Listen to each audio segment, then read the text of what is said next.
All right, here we go. Lord Jamar, welcome back. Vlad, what's good? Oh, a lot of things are good. Yeah. A whole lot of things are good in the world right now. Okay. And we have a lot of topics to cover, but we have to talk about the elephant in the room first. Oh.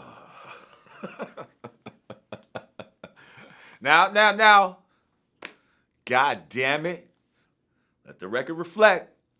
Whatever we're about to talk about, you're bringing this up, not me. My idea. This is all me. Blame the media guy. I'm good with that. Right. Okay. So to just kind of give the overall story, back in 2013, you and I started a conversation about white rappers in general being guests in the House of Hip Hop. Yes, we did. Over time, over the next year or so. I thought was a harmless conversation, but go ahead. And before we even started doing interviews, I had an interview from before saying I felt like a guest in the House of Hip Hop, and I'm Which very I had happy no to be idea a guest. about, never heard of, found that after the fact. But anyway, go ahead. Right. So once you started that narrative, I agreed with it.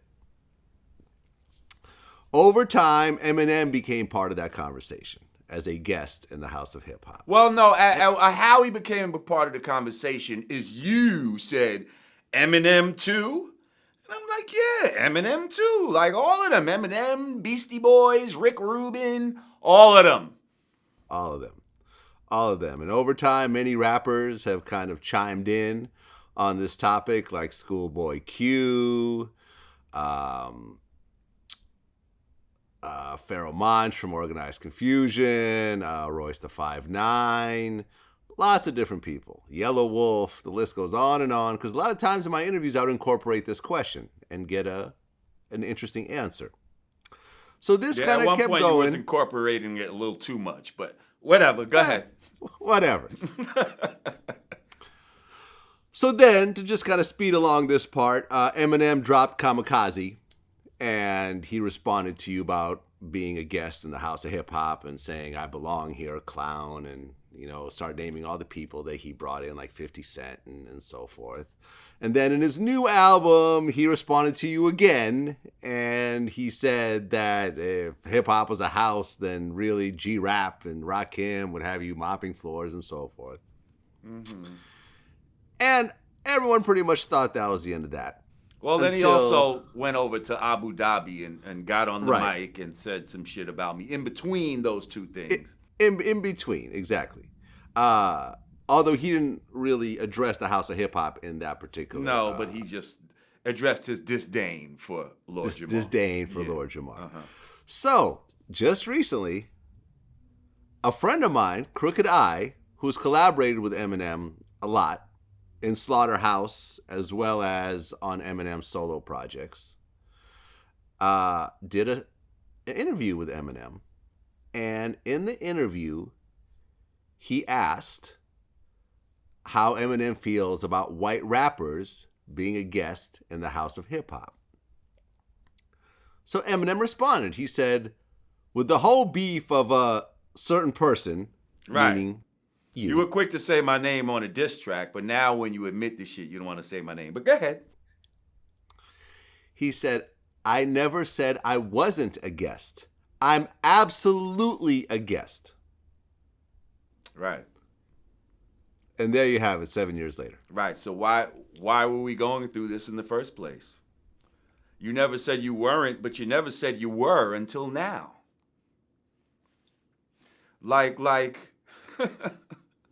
this could have been ended a long time ago. Like,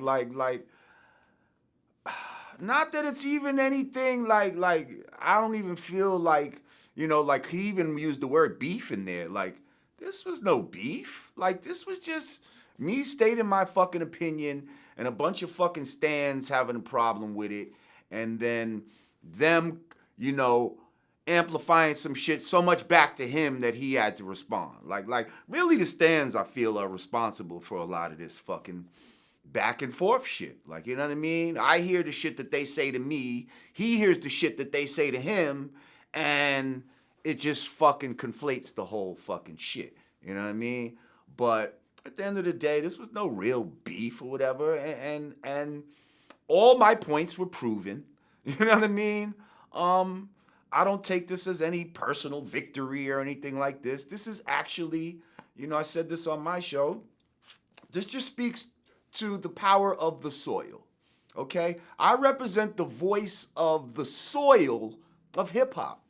Meaning, you can plant many seeds in the soil, but the soil decides what grows. Okay? It's not the seed that decides, it's the soil that decides. When they tried to plant the seed of wearing skirts in hip hop, which was the controversial thing before the guest in the House of Hip Hop thing, I, as one of the representatives of the soil, said, absolutely not. We're not going to allow that to grow. Get that the fuck out of here. And what happened? We're not wearing skirts right now. Right. And that's actually how the Lord Jamar VladTV relationship started. It was with an interview back in 2013. Right. About Kanye wearing a skirt. Right. And which was a one and done. Right. He wore it once and then he never wore it again. Right. And it was done immediately. Not only did he stop wearing skirts after that, he requested that what's that big photo site that you Getty Images? He requested that Getty Images take down all images of him in a skirt. Okay? Never once did he diss Lord Jamar, but we know he heard me. Okay? Because I had conversations with close people to him and all of that type of shit during that time. Really? Okay, I didn't know about this part. So what was the feedback that you were getting back from Kanye through someone else? Well, I didn't have a direct Kanye feedback, but I was talking to close people like Rhymefest, people like that, just basically stating my opinion. And after talking with grown men, it was understood. And we went away from it. But I know that those people are close enough to him to go back and tell him what I said and blah, blah, blah, blah, blah. You know what I mean? And he never came out of his face, fuck Lord Jamar, he's a nobody and all this other shit.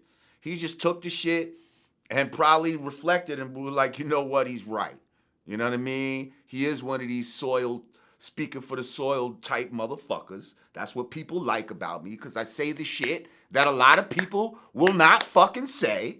And that's representative of how the soil of this culture feels. Okay, so we're not gonna always go with the politically correct shit. That comes from other places. You know what I mean? When we talk about the soil of hip hop, that's why I said we're the ones who decide who the GOATs are. You know what I mean? Not record sales, not how fast you could rap. Or the soil will decide if you are the GOAT. That's all my shit was. It was never a personal thing against Eminem. If anything, it's a fuck you to, white supremacy. To the fact that you think you could come in here and dictate all genres of everything. And we're saying as the soil, no, you can't.